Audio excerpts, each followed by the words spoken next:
قانونی مشوروں پہ مبنی بصیرت آمیز پروگرام آگہی کے ساتھ میں عزیز نگر یوٹیوب چینل سے عزیز احمد خان ہوں۔ یہ سلسلہ ہم نے Rao Muhammad Iqbal advocate supreme court of Pakistan کی وساطت سے، معاونت سے اور سرپرستی سے شروع کیا تھا۔ ابتدا میں شاید ہمیں اس پروگرام کی مقبولیت کا اندازہ نہیں تھا، لیکن جوں ہم منزل کی جانب بڑھتے چلے گئے تو اس کی پاپولیرٹی میں اس قدر نہ صرف اضافہ ہوا ہے بلکہ اسے سراہا جا رہا ہے اور لوگ اسے خدمت خلق کا ایک ذریعہ سمجھتے ہیں، اور یہی ہمارا مطمع نظر تھا۔ آپ ہمارے ساتھ رہیں گے، لیکن اس دوران ہم نے قومی تہواروں کے حوالے سے جو پروگرام پیش کیے اس میں Rao Muhammad Iqbal advocate supreme court of Pakistan ایک مورخ اور ریسرچر کے طور پر سامنے آئے، یہ بھی ہماری مشترکہ کامیابی ہے۔ مگر آج کا پروگرام پھر قانونی مشوروں پر مبنی ہے۔ میں اس پروگرام کے پروڈیوسر اور ڈائریکٹر جمان خان کی جانب سے Rao Muhammad Iqbal advocate supreme court of Pakistan کو خوش آمدید کہوں گا۔ راؤ صاحب، خوشی روایتی اور رسمی جملوں کی محتاج نہیں ہوتی، لیکن آپ کو اپنے اسٹوڈیوز میں موجود پا کے مجھے اور جمان خان کو ایک طمانینت قلب کا احساس ہوتا ہے۔ میں آپ کو اپنے اسٹوڈیوز میں، عزیز نگر کے اسٹوڈیوز میں خوش آمدید کہتا ہوں۔ بہت بہت شکریہ۔ پہلا سوال، واسطہ ملتان میں سول انجینئرنگ کی پوسٹ پر کام کرنے والے ایک شخصیت کا ہے جنہوں نے اپنا نام ہمیں نہیں بتایا، اور کوشچن ان کا بظاہر تو بڑا سادہ سا ہے کہ میں وہاں سول انجینئر کے طور پر کام کر رہا ہوں اور محکمے نے 2 الیکٹریکل انجینئر وہاں بھرتی کر لیے ہیں۔ ظاہر ہے اس پر ایک کوشچن تو پٹ ہوا، اور secretary south housing and physical نے ان سے جواب طلب کیا کہ آپ نے ایسا کیوں کیا ہے۔ محکمے نے اس کے جواب میں انہیں کہا کہ جناب یہاں ڈسپوزل بھی ہوتے ہیں، الیکٹرک کام بھی ہوتا ہے، تو ہم نے اس لیے یہ 2 شخص بھرتی کر لی ہیں۔ کچھ عرصے بعد انہوں نے ان الیکٹریکل انجینئرز کو جو کہ بنیادی طور پر اسسٹنٹ ڈائریکٹر کی پوسٹ پر کام کر رہے تھے، انہیں ایک اعتبار سے ایک سٹیپ آگے ایکسین کی پوسٹ ہوتی ہے جسے آپ ڈپٹی ڈائریکٹر کہتے ہیں، وہاں انہیں کام کرنے کا موقع فراہم کیا۔ اب راؤ صاحب، اس سے 3 باتیں وہ سامنے آئی ہیں۔ ایک تو یہ کہ وہ پوسٹ جس پر انہیں بٹھایا گیا ہے اس میں ایک تو نیچر آف پوسٹ کا فرق ہے، پھر گریڈ وائز گریڈ 18 کی پوسٹ ہے، وہ اس کا استحقاق نہیں رکھتے تھے، لیکن بنیادی جو آبجیکشن ہے وہ یہ کہ وہ سول انجینئر ہی نہیں تھے، وہ الیکٹریکل انجینئر تھے۔ تو اب اس پوسٹ پر انہیں کنٹینیو کرایا جا رہا ہے۔ تو میں آپ سے یہ پوچھنا چاہتا ہوں کہ قانونی طور پر محکمے کا عمل جو ہے وہ تو درست نہیں ہے، لیکن ہمیں کیا کرنا چاہیے؟ دیکھیں جی، جہاں تک الیکٹریکل انجینئر کی اپائنٹمنٹ کا معاملہ ہے وہ تو انہوں نے جسٹیفائی کیا ہے کہ وہاں پہ ڈسپوزل کا ایشو ہے اور جو ہیوی مشینری کام کرتی ہیں جی، تو ہو سکتا ہے انہوں نے میکینیکل بھی رکھے ہوں۔ جی تو لہٰذا یہ ہے کہ لیکن جو اس میں ایشو ہے، جو اصل جو ہے جو پوسٹ ہے ایکسین سیول کی، اور جو نیچر ہے سیول کام کی، اور اس کے اوپر جو ڈپیوٹ کیا گیا ہے اس کو، جس کام کو اسائن کیا گیا ہے، اگر وہ سیول نیچر کے ہے تو وہ الیکٹریکل انجینئر کو اگر کرائے جا رہے ہیں تو سراسر غلط ہے۔ صحیح۔ اور جو ہے مطلب ایک ڈیفرنٹ کیڈر کا معاملہ آ جاتا ہے۔ جی، ایک کیڈر اگر سیول مطلب اس کا ہے تو اس کے اوپر الیکٹریکل کو لانا یہ تو سراسر بددیانتی ہے اور جو میلافائڈی ہے اور مس یوز آف اتھارٹی ہے، اور اس میں یہ ہے کہ وہ یہ سراسر غلط ہے، چیلنجیبل چیز ہے، اس کو چیلنج کیا جا سکتا ہے۔ تو قانونی مداوع کیا ہوگا راؤ صاحب؟ قانونی مداوع یہ کہ وہ اس کو چیلنج کریں۔ ایک اگر دیکھیں، اگر کسی لا کی، کسی پالیسی کی یا اس کی مطلب ہے ایک رائٹس ہیں، گارنٹیڈ ہے under the law, secured by law, ان کو انفرنج کیا جائے، ان کو ڈسٹرب کیا جائے، ٹرانسگریشن آف اتھارٹی ہو، وہاں پہ ہائی کورٹ میں ریٹ جورسڈکشن میں under article 199 of the constitution جایا جا سکتا ہے۔ ٹھیک ہو گیا۔ ہاں جی، ہاں جی، یعنی اس کو وہ ہائی کورٹ میں چیلنج کرے اس کو۔ ٹھیک ہو۔ ہاں جی۔ ہمارا دوسرا سوال صبا حمید ہیں ڈیرہ غازی خان سے۔ اب راؤ صاحب، ایک تو خوشی کی بات یہ ہے کہ صرف مرد ویورز آپ کو نہیں دیکھتے بلکہ خواتین بھی آپ کا پروگرام انعامات سے دیکھتی ہیں، اور اس کی وجہ یہ ہے کہ آپ ان کو زندہ رہنے کے لیے، آگے بڑھنے کے لیے اور قانون کے اصول کے لیے بہت مفید مشورے دیتے ہیں. تو اب یہ بات شاید اضافی آپ کو معلوم ہو، لیکن یہ اضافی نہیں ہے. انہوں نے کویسچن یہ کیا ہے کہ میں یونیورسٹی میں وزٹنگ لیکچرر کے طور پر 3 سال سے اپنے فرائض منصبی سر انجام دے رہی ہوں، اور مجھے وائس چانسلر کی طرف سے یہ یقین دہانی کرائی گئی تھی کہ جب بھی ریگولر پوسٹیں کریٹ ہوں گی تو وہ مجھے پرائرٹی پر موقع دیں گے. اور اب وہ مرحلہ آیا ہے. انہوں نے انٹرویو کالز ایشو کی ہیں، ایڈ دیا ہے، لیکن زیادتی انہوں نے یہ کی ہے کہ سیاسی دباؤ میں آ کے 5 اس پوسٹ کے لیے جو کینڈیڈیٹس آئے ہیں جو استحقاق نہیں رکھتے تھے، جن کا میرٹ نہیں بنتا تھا، لیکن انہیں انٹرویو کالز کے لیے طلب کر لیا گیا ہے. اس سے احتمال ہے کہ ہماری حق تلفی ہو رہی ہے اور میری حق تلفی ہو رہی ہے. راؤ صاحب مجھے کیا کرنا چاہیے؟ دیکھیں جی، وہ تو ایک وزٹنگ لیکچر تھی. خیر اس کے بعد تو خیر انہوں نے اپیئر ہونا تھا اس میں، اچھا، اس پروسیس میں شامل ہونا تھا. اس میں ریٹن ٹیسٹ ہے وہ کوالیفائی کرنا تھا. اس کے بعد انٹرویو میں جانا تھا. انٹرویو کے بعد پھر ایک میرٹ لسٹ بنتی، جیسے بھی اپائنٹمنٹ ہوتی. لیکن وہ جیسے فرما رہی ہیں کہ جی بوگس قسم کا مطلب انٹرویو لیا گیا، اور ایسی مارکنگ بھی وہ بوگس دی گئی ان کو، اور ان کو کوالیفائی کرنے کے لیے جو ہے نا مطلب آگے لانے کے لیے سارا کچھ مینیج کیا گیا. اب یہ ہے کہ انٹرویو ہونا ہے. اگر انٹرویو میں چیلنج ہوتا تو انٹرویو میں تو کورٹ یہی کہتی ہے کہ جی انٹرویو کی تو ہم ڈٹرمنیشن کر نہیں سکتے کہ کیا فٹنس تھی، کیا آپ نے جواب دیا، کیا نہیں دیا. جہاں تک ہے ریٹرن کی بات، وہ تو ایک ریکارڈ کی بات ہے. اگر وہ سمجھتی ہیں کوئی ایسا ہے، اگر ان کو سورسفل طریقے سے معلوم ہو گیا تو اس کو وہ ہائی کورٹ میں چیلنج کر سکتی ہیں کہ بھی یہ جو ہے میل آف آئی ڈی کی گئی ہے، اور اس میں جو ہے جو اتھارٹی ہے اس نے جو ہے پولیٹیکل انفلوئنس پہ آ کر ہمارے رائٹس کو انفرنج کر رہی ہے. ٹھیک ہے نا، وہ ان کا فنڈامنٹل رائٹس جو ہے وہ اس سے وہ مطلب متاثر ہو رہا ہے. تو وہ ریٹ میں جا سکتی ہے ہائی کورٹ میں، اور وہ ریکارڈ ہائی کورٹ ریکارڈ بھی طلب کر سکتی ہے کہ بھی تمام ریٹن جتنا بھی ٹیسٹ ہوئے ان کا ریکارڈ لایا جائے اور اس کو دیکھا جائے. اس کو بھی ایڈجسٹ کر سکتی ہے، اور ان کو اسکریچ بھی کر سکتی ہے اگر یہ پایا جائے کہ پولیٹیکل انفلوئنس ہے، تو اس سارے پروسیس کو بھی ختم کیا جا سکتا ہے. صحیح بات. ہاں جی، ہاں جی. یعنی وہ تحریری جو ان کا انٹرویو کیا گیا ہے، ہاں جی، وہ اس کے رپورٹس جو ہے وہ کورٹ طلب کر، ہاں اس کا تحریری انٹرویو کا ریکارڈ ہوتا ہے. جی جی. اور اس کے بعد یہ ہے کہ جو اس کے اوپر مارکنگ ہے اس کا ریکارڈ ہوتا ہے. صحیح بات. پھر وہ بھی مطلب دیکھا جاتا ہے کہ بھی یہ کہ بوگس تو نہیں ہوا معاملہ. اور اگر کورٹ کو بھی اس سے میل آؤٹ ہو جائے تو وہ اس کو نوٹس لیتے ہوئے، جوڈیشل نوٹس لیتے ہوئے انڈر آرٹیکل 199 اس سارے پروسیس کو اسکریچ بھی کر سکتی ہے. ٹھیک. ہاں جی. لاہور سے داتا کی نگری سے ٹیلی فون، اور محکمہ ہے جی سوئی گیس کا. لیکن اب یہ سوئی گیس صارف نہیں ہے. یہ سوئی گیس میں ملازمت لینے کے خواہش مند راشد علی کا کویسچن ہے. وہ کہتے ہیں میرے والد اس محکمے میں ملازمت کرتے رہے ہیں، وہ ریٹائر ہوئے اور اب وہ حیات نہیں ہیں، وفات پا چکے ہیں. اور ظاہر ہے میرے ذہن میں استحقاق تھا کہ جب بھی کبھی والد کی ملازمت کے حوالے سے کوئی پریولیج مجھے ملے گا میں نوکری کروں گا. ایک رول ہے 17A جس کے تحت میں نوکری حاصل کرنا چاہتا ہوں، لیکن محکمہ مجھے ریجیکٹ کر رہا ہے. راؤ صاحب مجھے آپ کوئی راستہ دکھائیے کہ میں اپنے والد کی ملازمت کو پیش نظر رکھتے ہوئے وہاں کیسے جاب لے سکتا ہوں. دیکھیں جی، سوئی گیس ڈپارٹمنٹ جو ہے وہ ایک اب کمپنی ہے. اچھا. کمپنی کی حیثیت میں آ چکی ہے. صحیح. وہ ایک کمپنی ہے سوئی گیس. صحیح. اور یہ جو رول 17 ہے یہ مطلب ہے کہ جو ہے اس کے مطابق جو ہے it is provided under the civil service appointment and condition rules 1974. اچھا. یہ اس میں پرووائڈیڈ ہے. اچھا. اور اس کے لیے یہ ہے کہ وہ اگر کوئی سول سرونٹ کا ملازم ہو، سول سرونٹ ہو جو ملازم، اور اس کا بیٹا ہے، اس کا استحقاق ہوتا ہے. یعنی کہ اس کا والد سول سرونٹ کی ڈیفینیشن میں فال کرتا. صحیح. ٹھیک ہے نا. صحیح. تو وہ یا گورنمنٹ اونڈ جو بھی تھے اپنا یہ ڈپارٹمنٹ تھا، گورنمنٹ کا ڈپارٹمنٹ ہوتا. جی جی. اس ڈپارٹمنٹ میں وہ جو مطلب رول 17A اپلائی ہوتا ہے، کیونکہ وہ پرووائڈیڈ ہے rule 17A civil service appointment and condition rules 1974. لیکن یہ تو کمپنی ہے، کمپنی میں وہ اپلیکیبل نہیں ہے. کمپنی میں اپلیکیبل نہیں ہے.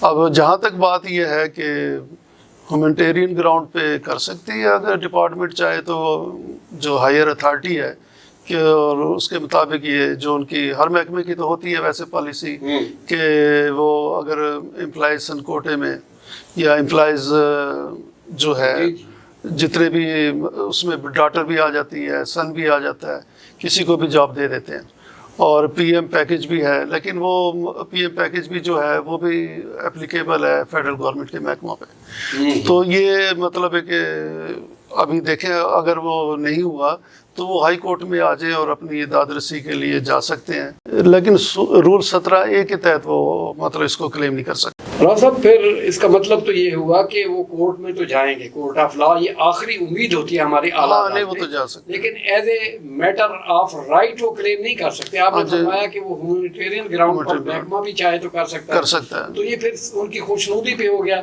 یا as a matter of right نہیں جا سکتے. میٹر آف رائٹ جو قانون کی بات کریں نا رول 17 ہے وہ نہیں بنتا ان کا. اچھا اس کا وہ اس میں بنتا ہے کہ جو گورنمنٹ کے ڈپارٹمنٹ جیسے جس میں وہ اس کا والد اگر سول سرونٹ کی اس میں آتا تو ڈیفینیشن میں آتا، تو پھر اس کے جو بیٹا ہے یا اس کی بیٹی ہے اس کو رول 17A کے تحت جو ہے نا civil service appointment and condition rules 1974 کے تحت جو ہے کوئی نہ کوئی جاب دی جا سکتی تھی جو کہ اس میں پرووائڈیڈ ہے. ٹھیک. ہاں جی. ساہیوال نیلی بار کا خطہ، جمع مردوں کی سرزمین، اور وہاں سے راشد پوچھ رہے ہیں کہ میں ایک محکمے میں ملازم ہوں، میں جس پوسٹ پہ کام کر رہا تھا اس پہ کسی دوسرے ساتھ والے ملازم کو بٹھا دیا گیا ہے، اور میں صرف یہ پوچھنا چاہتا ہوں کہ کیا اس پوسٹ کے حصول کے لیے میرے پاس کوئی قانونی مداوع موجود ہے یا میں لیبر کورٹ میں جا سکتا ہوں؟ دیکھیں جی لیبر کوڈ کی جہاں بات کر رہے ہیں، لیبر کوڈ کا سیکشن 33 سب سیکشن 1 اس میں پہلے ہی لکھا ہوا ہے کہ کس قسم کی گریونس ہوگی کہ جس کے تحت جو ہے نا وہ جورسڈکشن وہاں کی انووک کر سکتے ہیں. اس میں ایسے رائٹس جو گارنٹیڈ انڈر دی لا ہیں، جو سیکورڈ بائی لا ہیں، وہ رائٹس اگر کوئی سنیچ کر دے یا وہ انفرنج کر دے تو اس کو جو ہے مطلب انفورسمنٹ کے لیے اپنے رائٹس کو لینے کے لیے وہ لیبر کوڈ میں جا سکتے ہیں. لیکن یہ ایک پوسٹنگ جو ہے یہ تو کوئی ایز اے رائٹ نہیں ہے، ان کا گارنٹیڈ رائٹ نہیں ہے کہ بھی وہ ایک پوسٹ پہ پوسٹ تو ان کی وہی ہے چارج لے لینا، ایک چارج اٹھا کے دوسرے کو دے دینا، دوسرے کو اٹھا سے، تو لہٰذا وہ ایک رائٹ نہیں ہے اس کا. تو لہٰذا اس کو یہ ایڈمنسٹریشن کا پریروگیٹو رائٹ ہے ایڈمنسٹریشن کا، اور اس نے دیکھنا ہے to run the smooth affairs of the department who is better in the exigency of the department. ٹھیک ہو. ہاں جی. راؤ صاحب نیچر آف ڈیوٹی بدلنے، نیچر آف ڈیوٹی انہوں نے دیکھنا ہو employee is fit for that job. ہاں جی. ٹھیک ہو گیا. چونکہ بنیادی طور پر نوکری تو اس کی موجود ہے. چشم تصور سے دیکھیے اگر ملازمین کی یہ خواہشات بھی پوری ہونا شروع ہو جائیں تو ایڈمنسٹریشن کا کیا؟ ایڈمنسٹریشن تو پھر نہیں رہی نا. ہاں جی. ہاں جی. ناظرین، سپٹمبر کے 15 دن گزر گئے، ہواؤں میں نسبتاً رات کو خنکی ہو جاتی ہے، موسم کا تغیر و تبدل جاری ہے اور یہ جاری رہے گا. لیکن ایک بات طے شدہ ہے کہ سب کچھ بدل جائے، لیکن عزیز نگر یوٹیوب چینل آپ کی محبت اور Rao Muhammad Iqbal advocate supreme court آپ پاکستان کی رفاقت یہ کبھی نہیں بدلے گی. آگہی کا یہ سلسلہ جاری رہے گا، لیکن فی الوقت مجھے بریک پر جانا ہے.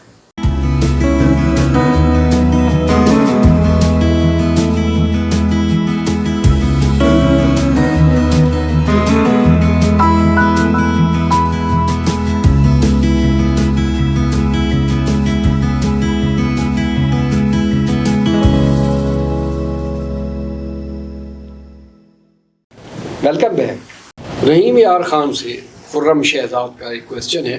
وہ کہتے ہیں کہ میں ایک محکمے میں ملازم ہوں، مجھے پرموٹ کیا گیا تھا، لیکن میرے ہی ایک کلیگ نے لیبر کورٹ میں میرے خلاف گریونس پٹیشن فائل کر دی ہے. اصل میں یہاں جو قانونی سکم موجود ہے وہ یہ ہے کہ ان کے مطابق اس نے جب لیبر کورٹ میں گریونس نوٹس فائل کیا، سیم ڈے اسی دن اس نے گریون پٹیشن بھی دائر کر دی اور مجھے پارٹی نہیں بنایا گیا. تو قانونی اعتبار سے کیا یہ غلط نہیں کیا گیا اور مجھے کیا کرنا چاہیے؟ دیکھیں جی، قانونی اعتبار سے تو غلط ہوا، جی کیونکہ پنجاب انڈسٹریل ریلیشنز ایکٹ 2010 اس کا سیکشن ہے 33 اچھا اور سب سیکشن ہے 2. جی اس میں یہ ہے کہ 15 ڈیز کا گریونس نوٹس دینا ہے. اچھا ٹھیک ہے نا, before filing the grievance petition before labour court. ٹھیک ہے نا جی. اور 15 ڈیز کا جو نوٹس ہے وہ مینڈیٹری اس لیے ہے کہ ڈپارٹمنٹ کو جب آپ اپنی گریونس بھیجتے ہیں جی جی گریونس نوٹس کی صورت میں جی ڈپارٹمنٹ کو اس قانون کے تحت 15 دن کا ٹائم دیا گیا ہے کہ 15 دن کے اندر یا تو وہ آپ کی گریونس ریڈریس کر دے گا. اگر وہ گریونس ریڈریس نہیں کرتا تو آپ اس کے بعد جو ہے نا لیبر کورٹ میں under section 33 of Punjab industry relation act 2010 کے تحت گریونس پٹیشن فائل کر دیں گے. جی لیکن وہ بتا رہے ہیں کہ جس روز محکمے کو رسپونڈنٹس کو اس نے گریونس نوٹس جاری کیا اسی روز اس نے گریونس پٹیشن فائل کر جی بالکل ایسا. اس کا مطلب محکمے کو تو اس نے 15 دن دیے ہی نہیں نا. جی بالکل. اور وہ ہاں وہ تو اس لیے پری میچور ہو گئے. صحیح. ٹھیک ہے نا سر. صحیح. وہ ایک مطلب پروسیس جو اڈاپٹ کرنا تھا وہ ڈیو پروسیس اس نے اڈاپٹ نہیں کیا. صحیح بات. دوسری بات یہ رہی تھی کہ وہ یہ کہہ رہا ہے کہ میری پروموشن کو چیلنج کیا گیا. جی جی. اب اس کی اگر پروموشن کو چیلنج کیا اور دوسرا اس کا جو ایشو ہے وہ یہ کہتا ہے کہ بھی میری پروموشن کو چیلنج کیا جی اور مجھے پارٹی بھی نہیں بنایا. تو اس میں دو پریپوزیشن ہیں. ایک تو یہ ہے کہ کورٹ خود بھی اس کو مطلب از خود اس کا نوٹس لے سکتی ہے کہ جس کو آپ چیلنج کر رہے ہیں جس پارٹی جس کو مطلب ہے کہ پروموشن کو چیلنج کر رہے ہیں اس کو تو آپ نے پارٹی امپلیڈ ہی نہیں کیا. صحیح بات. اور اس کی ابسینس میں جو ہے اس کے خلاف کوئی ایڈورس آرڈر پاس نہیں ہو سکتا. یہ قانون ہے. ٹھیک ہے نا جی. تو لہٰذا یہ ہے کہ اس کو انہرڈ کنڈم تو کیا نہیں جا سکتا. آر ڈی آلٹر پارٹم کا اصول ہوتا ہے اس پہ. اچھا. تو اس لیے پھر یہ ہے کہ بھی کورٹ بھی اس کو از خود وہ کہہ سکتی ہے اور اس کی پٹیشن اس بنیاد پہ misjoinder and nonjoinder of the proper parties کی بنیاد پر خارج بھی کر سکتی ہے. ٹھیک ہے نا. لیکن اگر یہ چاہتے ہیں کہ جی میں اس کو کنٹیسٹ کروں, کرنا چاہیے. جب ان کے علم میں آ گیا ہے تو ان کو کنٹیسٹ کرنا چاہیے. یہ جا کر وہاں پر آرڈر 1 رول 10 آف CPC کی درخواست گزاریں ٹو امپلیڈ ایز اے پارٹی. ٹھیک ہے نا. وہاں پہ پارٹی بننے کی درخواست گزاریں تو یہ وہاں پہ انشاءاللہ پارٹی بن جائیں گے. پھر اپنا آپ اس کیس کو ڈیفینڈ کریں جس طرح ڈیفینڈ کر سکتے ہیں. ٹھیک ہے نا سر. اپنا وکیل رکھیں. جی. ایک وکیل رکھنے کے بعد اس کو وکیل کے تھرو اس کو ڈیفینڈ کریں. تو جو ان کا ورشن ہے کورٹ میں بیان کریں, جواب دیں. ایک پروسیس ہے اس میں طریقہ اپنائیں. اور پھر یہ ہے کہ اس پوائنٹ کو بھی اٹھائیں کہ جس روز انہوں نے گریونس نوٹس رسپونڈنٹ کو دیا, محکمے کو دیا, اسی روز گریونس پٹیشن فائل کر دی. یہ بھی بڑا اہم پوائنٹ ہے. اس پوائنٹ پہ بھی وہ اپنے آپ کو وکیل صاحب کو کہہ کے ہاں مطلب ان کی پٹیشن خارج کروا سکتے ہیں اس حوالے سے. ٹھیک ہے نا. اور مطلب ہے کہ جو مینڈیٹری پروویژن ہے وہ اگر فلفل نہ ہو تو پھر یہ کہ وہ مطلب ہے کہ بارڈ بائی لا بھی ہو سکتی ہے. آرڈر 7 رول 11 کی درخواست بھی گزار سکتے ہیں کیونکہ لیبر لا پہ CPC کے پروسیڈنگ بھی اویلیبل ہے, اپلیکیبل ہے. اچھا. لیبر کورٹ کی جو پروسیڈنگز ہیں اور اس کے اوپر جو بھی وہ ڈیم فٹ کرتی ہے لیبر کورٹ تو وہ CPC کی اس کے اوپر وہ جو ہے نا وہ اڈاپٹ کر سکتی ہے. ہاں جی. چلیں ان کے لیے تو پھر بیٹر چانس. ہاں جی بہتر. میاں چنو سے ایک کویسچن ہے. پوچھنے والے نے اپنا نام تو نہیں لکھا, نہ ہی ہمیں بتایا ہے. ان کا کہنا یہ ہے کہ میں ایک محکمے میں پارٹ ٹائم سویپر کے طور پر اپنے فرائض 4 سال سے سر انجام دے رہا ہوں اور اب میں نے مستقل نوکری کے حصول کے لیے ریگولر ہونے کے لیے NIRC میں ریٹ کی ہوئی ہے. راؤ صاحب اس کی جو چانسز آف سکسیس ہیں وہ کتنے ہیں؟ آپ کا کیا خیال ہے؟ یہ ریٹ میرے حق میں ہو جائے گی؟ دیکھیں جی اس میں تو سب سے پہلے دیکھنا پڑے گا کہ جورسڈکشن کورٹ کو NIRC کو ہے یا نہیں.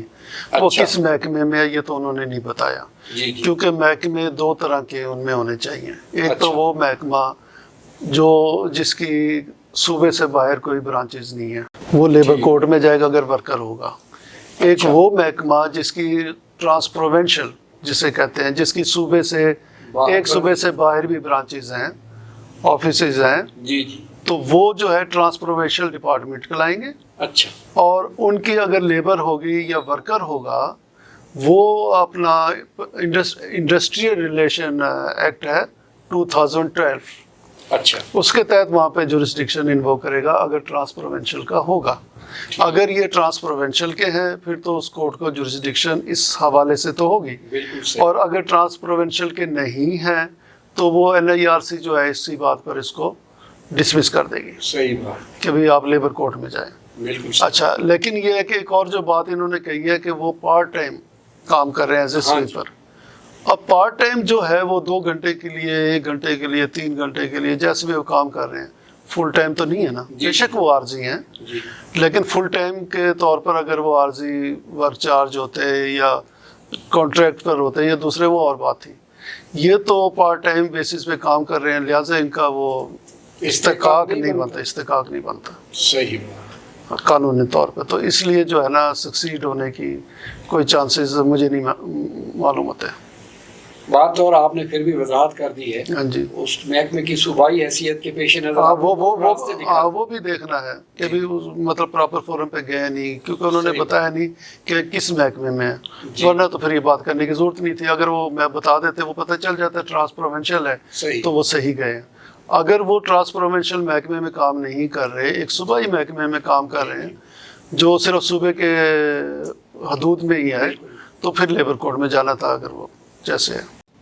مظفر گڑھ سے شبانہ کا ایک کویسچن ہے، وہ کہتی ہیں کہ میرے خامد سے انبن ہو گئی تھی، میں نے فیملی کورٹ میں 10 لاکھ روپے سامان جہیز، خرچہ نان و نفقہ اور حق المہر کا کیس کیا تھا، لیکن کئی مہینوں کے بعد جب کیس کا فیصلہ آیا تو جج صاحب نے میرے 10 لاکھ سامان جہیز کے بدلے میں جو مجھے ڈگری دی وہ 2 لاکھ روپے کی تھی، لیکن اس پر بھی زیادتی میرے ایکس ہسبینڈ نے یہ کی ہے کہ اس 2 لاکھ کی ڈگری کو بھی اس نے سیشن کورٹ میں چیلنج کر دیا ہے۔